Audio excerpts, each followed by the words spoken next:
आई हूँ। ये मुद्दा कानून से जुड़ा हुआ है और व्यवस्था से जुड़ा हुआ है। आप लोग जानते हैं कि जो गृह मंत्रालय और जो उद्योग मंत्रालय है वो हमारे माननीय मुख्यमंत्री जी के अधीन चलती है। राज्य में माननीय उच्च न्यायालय भी है, हाई कोर्ट ऑफ झारखंड, और देश में सुप्रीम कोर्ट भी है, माननीय सर्वोच्च न्यायालय। और जो मतलब मैं आपके सामने एक ऐसा चीज़ प्रस्तुत करूंगी। देखिए, जिला में IAS IPS अधिकारी भी है और IAS IPS अधिकारियों का कमी नहीं है जिला में, और ये लोग काफ़ी जानकार, काफ़ी प्रबुद्ध में गिनती होती है इनकी, पढ़े लिखे प्रबुद्ध की गिनती है और बुद्धिजीवी में आते हैं। और हमारे बहुत सारे अधिकारी हैं जो काबिल हैं, और मैं ये FIR के ज़रिए आपको आज इस मुद्दे पे ये FIR के ज़रिए आपको ये दिखाना चाहती हूँ कि FIR को गौर से देखिए।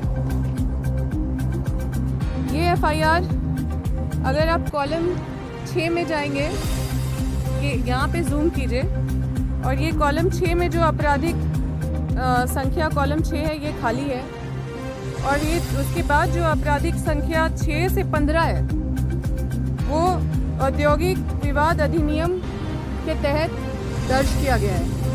औद्योगिक विवाद अधिनियम के तहत मतलब कि इंडस्ट्रियल डिस्प्यूट एक्ट। अब ये जो धाराएं जिसको दिखाया जा रहा है, ये जो आपराधिक धाराएं जो दिखाया जा रहा है FIR में इंडस्ट्रियल डिस्प्यूट एक्ट के तहत, ये FIR में ये आपराधिक धाराएं FIR में दर्ज नहीं होता है।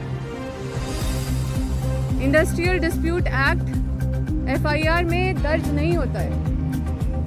कोई भी आपराधिक न्यायालय इंडस्ट्रियल डिस्प्यूट एक्ट के अंतर्गत विचारण नहीं करती है। ये जो भी इंडस्ट्रियल डिस्प्यूट एक्ट का जो भी सेक्शन है वो आपका या तो लेबर कोर्ट में होता है सुनवाई, या तो आपका कमिश्नर कोर्ट में होता है, या फिर आपका ट्रिब्यूनल, इंडस्ट्रियल ट्रिब्यूनल में होता है।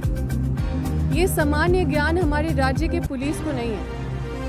आप सोचिए कि ये जो धाराएं यहाँ पे जो मेंशन किया गया है, इनको basic elementary knowledge of law भी नहीं है।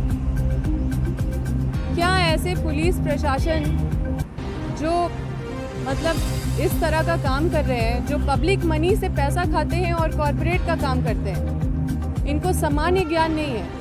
और अगर ये जानबूझ के ऐसे कर रहे हैं तो दोनों ही केस में ये पब्लिक के हितकारी तो नज़र नहीं आ रहे। अब ऐसे अधिकारी को संरक्षण दिया जाता है, ऐसे अधिकारी पे कोई कार्रवाई नहीं किया जाता है, और ऐसे अधिकारी जो काबिल अधिकारी हैं उनसे जनता परेशान है। ये लोग मतलब किस तरह से जनता को परेशान कर रहे हैं, किस तरह से ये लोग काम कर रहे हैं, आप लोगों के सामने ये उजागर कर रहे हैं। और आप लोगों के माध्यम से जो ये सब्जेक्ट जो गृह मंत्रालय राज्य सरकार के अधीन जो आता है और जो औद्योगिक मंत्रालय के अधीन आता है, मैं आपके माध्यम से उनके संज्ञान में ये देना चाहती हूँ कि औद्योगिक विकास होना चाहिए राज्य में, लेकिन कानून को ताक में रख के औद्योगिक विकास नहीं होना चाहिए। क्या केरेडारी के थाना प्रभारी और पुलिस अधीक्षक हजारीबाग, जो ये केरेडारी कांड संख्या जो 13/26 है, क्या इनके ऊपर कार्रवाई नहीं होना चाहिए? पूरे देश भर में ये FIR कोई भी देख सकता है, और पूरे देश भर में ये देखा जाएगा कि इंडस्ट्रियल डिस्प्यूट एक्ट के तहत FIR दर्ज हो रहा है, जबकि ये FIR का एलिमेंट है नहीं। इंडस्ट्रियल डिस्प्यूट एक्ट में कभी भी ये आपराधिक मामला नहीं है कि FIR दर्ज किया जाएगा। ये जो सेक्शन दिखाया जा रहा है, जो आपराधिक कांड, ये FIR में दर्ज नहीं होता है, ये FIR मटेरियल नहीं है। और ये देखिए कि 6 नंबर से 15 नंबर तक भर के सेक्शन भर दिया गया है। ये है हमारी झारखंड की पुलिस।